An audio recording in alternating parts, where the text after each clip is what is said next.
Lost Planet, the series, it's different than, like, say, Gears of War or a tricky shooter like Left 4 Dead. Lost Planet is very methodical, slow paced.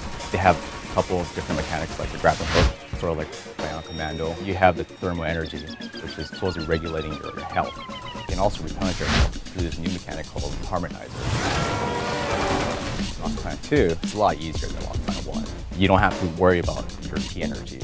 All you gotta worry about is moving through the level, looking for data posts, activating them, and holding the enemy off.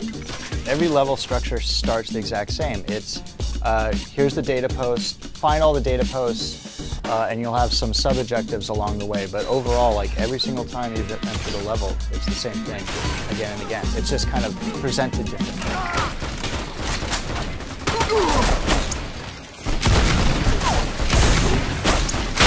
It didn't have a lot of variation up until when you get to the bosses.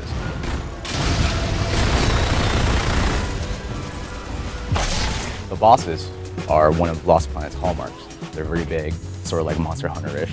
Like most boss battles, it's an effort of trial and error. You have to remember their patterns, find out their weak spots, and formulate a strategy. Ejected immediately.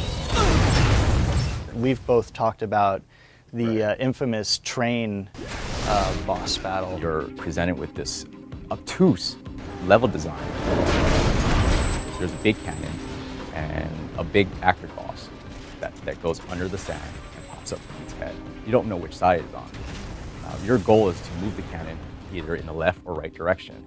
But there's 4 different actions in order to operate the cannon. There's the coolant, loading the shells, rotating the cannon, and firing the cannon. If you're playing single player by yourself, your computer AI teammates are worthless. They don't do shit other than bringing the shells to you and just dropping at the loading tray. Yeah. They hardly load the shells into the tray, but you're supposed to do all these different actions by yourself, single player. I screamed and hated that level. So knowing that you figured it out, do you feel rewarded in the process? No, and that you figured I it felt out? so frustrated. I wanted to give up, but I don't want to be a pussy.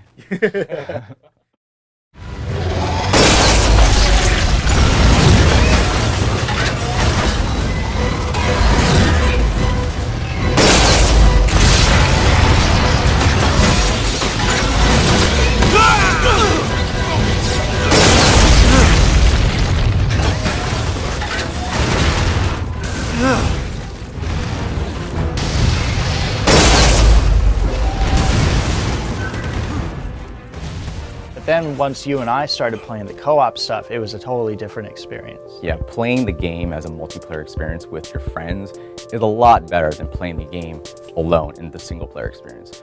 All the stuff that we described, like the train boss, is easily handled with additional players who know what they're doing. Because those actions are assigned as a job, one player can be stationed as the guy firing the cannon, or positioning the cannon, or loading the shells, or the cooling system. When we are playing the multiplayer, we know what to do. We have our individual jobs.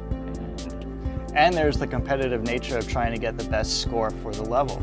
You know, like before, like if I'm playing single player, I'm like, all right, I'm collecting a box, I'm, you know, shooting this enemy. But then you and I are getting to the end, like, all right, you got an A? Well, I got an S rank, you know? How'd you get an A? How'd you get an S? And so that kind of stuff really starts it like, oh, so this is how we're supposed to be playing Lost Planet too. Now I can see a lot of the levels are designed with multiplayer in mind. Jumping into a 4-player co-op game and you're like battling huge enemy aliens, that's the highlight for me. If you were to play Lost Planet 1 by yourself, I don't think you have a good time. Definitely when you have friends or some online stranger who knows what they're doing, then it becomes a fun game.